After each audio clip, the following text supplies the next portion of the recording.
E aí, aluninha querida, fala, aluninho querido do meu coração, como é que você está? Tá de boa? Tá de boa?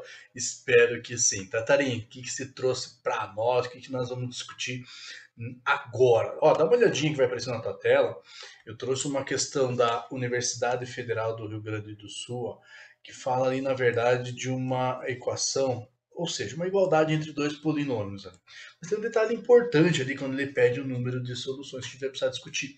A gente podia cometer algum equívoco aqui nessa questão. Tá? Então, por exemplo, considere os polinômios px igual a x ao cubo e qx igual a x ao quadrado mais x. O número de soluções da equação px igual a qx no conjunto dos números reais é. Então, a princípio, o que você ia ter que fazer aqui, o que você ia ter que pensar, né? Você está falando de uma igualdade entre dois polinômios, px igual a qx, o que eu faço? Substituo, né, as expressões de cada uma desses polinômios, que representa cada um desses polinômios. Então eu pego o x ao cubo, ó, substituo aqui no px, beleza, e pego o x ao quadrado mais x e substituo ali no qx. Então, beleza.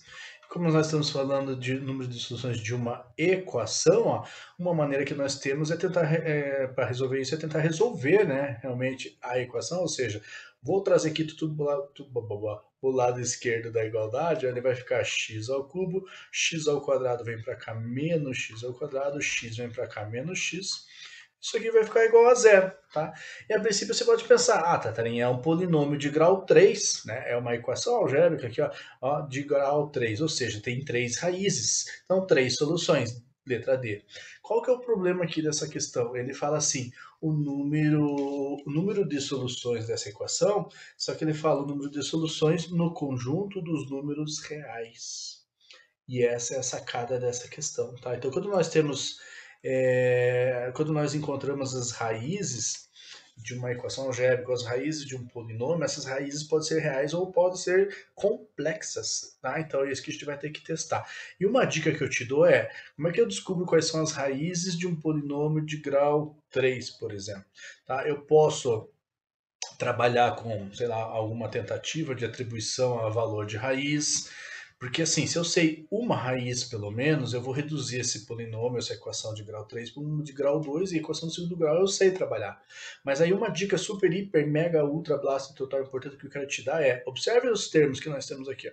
X ao cubo, x ao quadrado, x, o termo independente é igual a zero, porque ele não aparece aqui. Ó. Se tivéssemos, sei lá, mais 5, menos 7, nós teríamos um termo independente diferente de zero.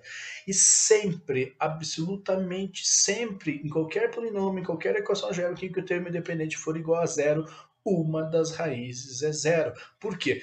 Por exemplo, se você colocar o x aqui em evidência, já que o x é um fator incomum, ó, esse cara vai ficar x vezes alguma coisa. Aí divide cada um dos termos por x. Ó, x ao cubo por x vai dar x ao quadrado por x vai dar x, e x dividido por x vai dar 1. Ou seja, eu reescrevi ó, aquela equação algébrica na sua forma fatorada. E quando eu tenho o produto entre dois fatores ou mais fatores e o resultado é zero, né, nós não sabemos qual ou quais desses fatores é igual a zero. Pode ser que os dois também, inclusive, sejam igual a zero. Então eu vou ter que fazer esses dois testes, tá?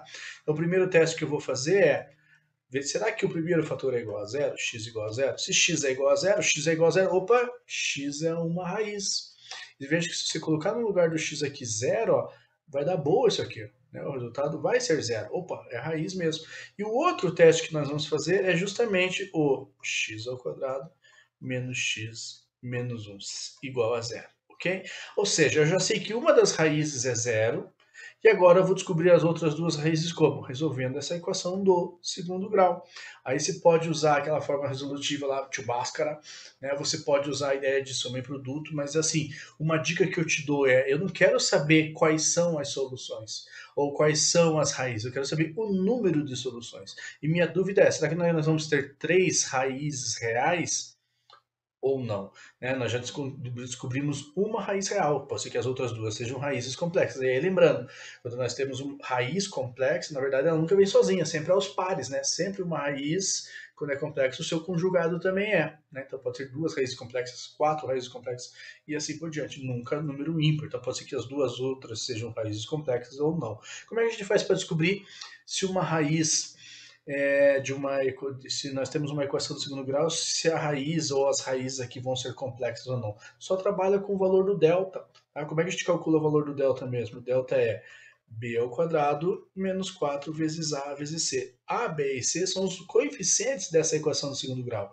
Quem é o a mesmo? O a quem multiplica o x ao quadrado. É 1. Quem é o b mesmo? Quem multiplica o x, ó, menos 1. Quem é c? Termo independente, também menos 1. E substitui aqui, ó. Então, o delta vai ficar b ao quadrado, não, menos 1 ao quadrado, menos 4 vezes a, que é 1, vezes c, que é menos 1. Ou seja, o delta aqui vai ser menos 1 ao quadrado, que é 1, e aí eu vou ter menos 4 vezes 1 vai dar menos 4, vezes menos 1, menos com menos vai ficar mais, ou seja, o delta é igual a 4. Logo, o delta não, né? Aqui vai dar 4, o delta é igual a 1 mais 4, que é 5. O que a gente sabe? Quando a gente tem o delta um valor positivo, ou seja, maior que zero, quer dizer que nós temos duas raízes reais distintas. Aqui é aquele caso da equação do segundo grau que nós temos um x1 diferente de x2. E eu não preciso saber quem é, eu só queria saber quantos são.